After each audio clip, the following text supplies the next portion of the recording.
A Pleasurelit welcome to this very Pleasurelit episode, a very dreamy episode or sleepy episode. We're going to talk about dream orgasms or sleep orgasms. So orgasms that you can have in your sleep. And before you're thinking like, are these actually real? Like, what is she talking about? Yes, they are, because I have experienced them, not just once, multiple times. And just recently I had one a couple days ago or a few days ago on the first night that I moved into my new place here at the Sunshine Coast. Yes, I've moved places. So when you're watching a video recording of this, you will see a different background. So exciting living at the beach now here in Australia. It was always a dream, and dream, here we are, pin attendant. And it was just amazing to have this experience on the first night of being at the new place. I don't know if that's a German thing, but I got told when I was younger, when you're moving places and the first night that you are staying at a new place, what you dream will come true. Maybe it's because I'm not sure. Maybe my parents made that up because we moved quite a lot. And I told that my kids not to. So the first night, what you're dreaming at a new place, like this will come true. And I must have had I actually received some really amazing news just before falling asleep. I mean, we were so exhausted. It was super, super late by the last piece that we got unloaded from the truck because the movers got so late to us. And we just had something to eat for dinner, whatever I could manage to do. And then we had to bed. And because I went through my messages, having a look of like, oh, is there anything important, just to like have a quick scan of what I need to get back to. Otherwise, we can all wait till tomorrow. And there was one email that really made my night then. It was the best news of my challenge that I had thrown my way got resolved, which is something I'm going to talk about down the track as well. It's going to be an extra episode because that's something that I need to talk about. We need to raise awareness about that. So that got resolved. So I was very happy, very in that pleasurable state, falling asleep. And then I had this really intense experience of waking up to an orgasm, then falling back to sleep, getting up in the morning, drove up to the old place to get that cleaned up. So I totally forgot about it in the morning until I was actually driving and had a tingle in my pussy. And I was just like, hang on a second, there was something. And I had a flashback. So this was such an amazing, intense experience. Every time it happens, it's just like super intense. And the next day, I glow differently. It's just really, and it takes me a little bit out of order as well, because I had this intense feeling, and then sometimes I do wake up, I'm like, did that just really happen? Did that really happen? And it did. It does. And it carries over through the whole day. So this is just such a beautiful experience. And I thought, why not actually have that chat about sleep orgasms, dream orgasms, which are also called nocturnal orgasms or wet dreams, as you might know them, especially from men or younger men who might say they had wet dreams. So they can happen for women and men, for anybody, really. But yeah, before I get into it, welcome, pleasure being. I am so lit up meeting you here. I am Patricia. I grew up as the good girl, high achieving, performing, functioning, unable to receive, low self-esteem, and I didn't really love myself. And after surviving my DV marriage, I spent years rebuilding the safety within my body and alchemizing that disconnection into pleasure, to feel lit up, to feel deliciously turned on by myself, in my life, business, motherhood, and relationships. I guide women to deepen their relationship with their body so they can start feeling themselves again.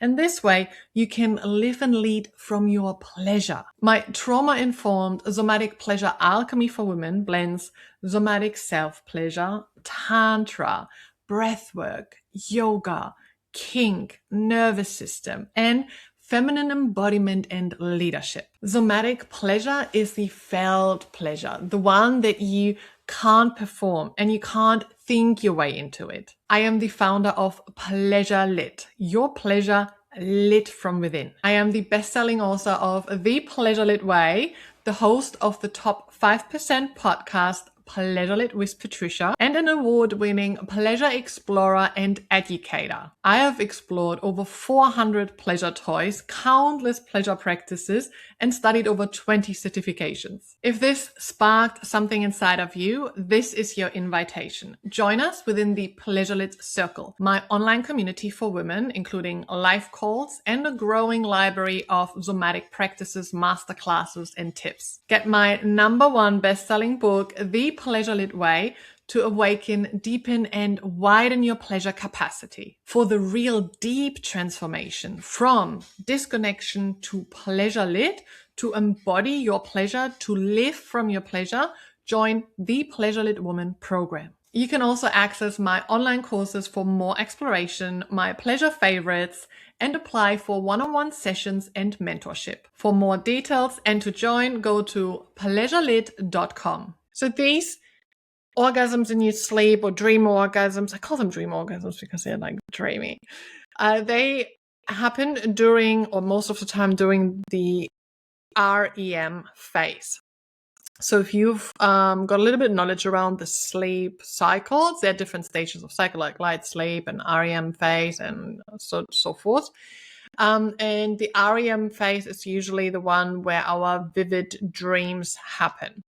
And your brain is then usually incredibly active, creating dreams, and your body can become physically aroused. And if the right situation arises, your body can climax, can have an orgasm in your sleep.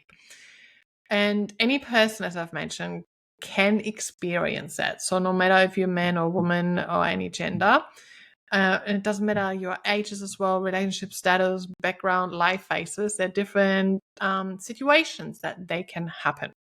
I'm going to talk about the women part here first, because you might have already known about the wet dreams for men, but you might have not known that this can happen for women, for female body people as well. And usually they can happen in different situations, stages. So there could be hormonal peaks, like ovulation, pregnancy, or certain points in your menstrual cycle that they are more likely to happen. Or periods of sexual exploration. So when you're thinking a bit more about pleasure or engaging in erotic content. Deep stages of relaxation or releases. So like after a massage, deep breath work, or meditation before bed, which calms and relaxes your nervous system, which opens you up to more pleasure. Periods of sexual frustration or abstinence. So the body is sometimes taking matters into its own hands, just without the hands. So there's no single recipe, but I can let you know what can happen behind the scenes when this happens. So there can be dream-triggered arousal. So your dreams can be erotic or sensual or really, really pleasurable. And sometimes also obviously sexual. And sometimes just very emotionally intense or physically intense in a way that your body interprets it as very pleasurable. And then it triggers that orgasm. It can be that brain-body connection. So your brain sends signals to increase your blood flow to your genitals, to the clitoris swells up, the lubrication in your pussy is going to increase, the arousal is going to build up, just like when you have an orgasm while you're awake. The pelvic floor gets activated. So when the arousal peaks, involuntary contractions in your pelvic floor muscles can happen, and which is basically your orgasm reflex kicking in. And no hands required. So all of this can happen without direct touch. That's how powerful the mind is. And this is exactly what has been happening in my experiences. Without touching myself, I can orgasm while I'm asleep or in that phase while I dream. So no physical touch. It got to the point that when I was in my DV relationship connection, I experienced a few of them as well. And I could always tell the next day when he was a bit shitty with me about that. So I would wake up and I'm like, why are you so shitty? Like, what has happened? You had one of your orgasms in your dreams again last night. Got really shitty with me about that. I'm just like, okay. Yeah, not even like, you were just like, making all the sounds and the intense. And I'm just like, oh yeah, actually, I can remember that now. And then it just gave me the flashbacks. I'm like, oh yeah. And because he obviously wasn't part of it, so I got quite jealous of my dream orgasms. That's thinking. So it got to the point where he just could not believe that that was happening without me even touching myself. First he thought I'm pranking him. Like, what's going on? Like, is she really asleep? She's not even touching herself. Like, what's going on? And he had some questions. And then we've, got to the point, I'm like, no, I have these. I can experience these without touching myself. This just shows the power of the body connection that we have and the power that we actually have, that we can experience that without the physical touch. Mind-blowing, isn't that? Now let's talk about the guys for a moment as well. So that can happen for men as well. And as I've already mentioned, they are more casually called wet dreams then, or nocturnal emissions. But here's also the interesting part, that can happen with or without the ejaculation. Ejaculation, that word. I've always struggled with that word in English pronunciation, but I'm actually getting quite better with that.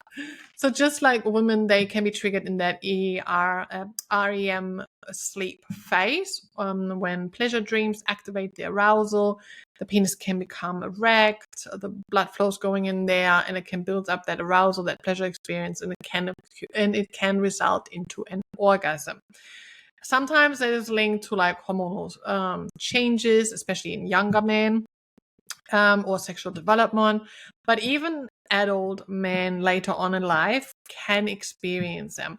However, sometimes it seems to be less because men are starting to take more control of their body and on their orgasms rather than surrendering to the experience, because the orgasms in your sleep and your dreams, they're more about surrendering to the experience rather than controlling the situation, as to compare like when you're awake.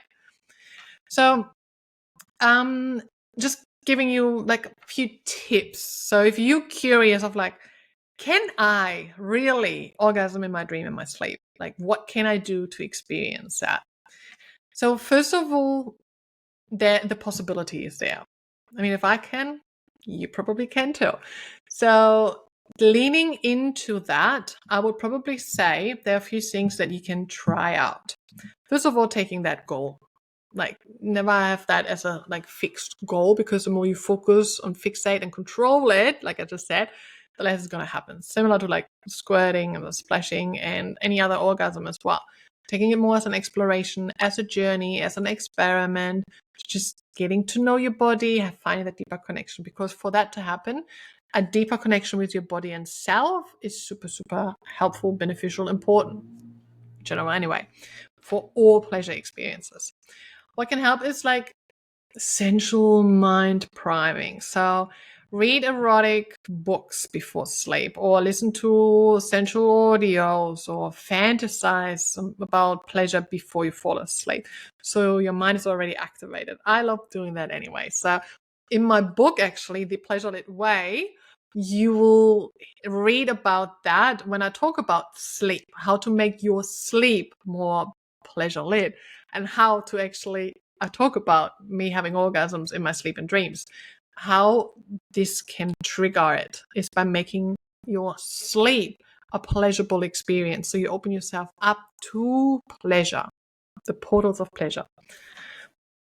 Deep relaxation rituals. So like you could try breath work, slow stretching, self-massage to calm your nervous system, which will open you up to more pleasure. It's a portal to pleasure. Body awareness practices. So notice the sensations in your body during the day. And the more you're tuned in while awake and in touch with your body, more self-aware and aligned with your body, the more responsive you will be during sleep as well. The pelvic floor connection. So you could do gentle kegels, so activate them. That's like squeezing, hold, and let go, the kegels, or you could breathe into your yoni or lingam space. That can really help you awaken the orgasmic muscles and make them more reactive, because it helps you also that connection, the sensation to focus on.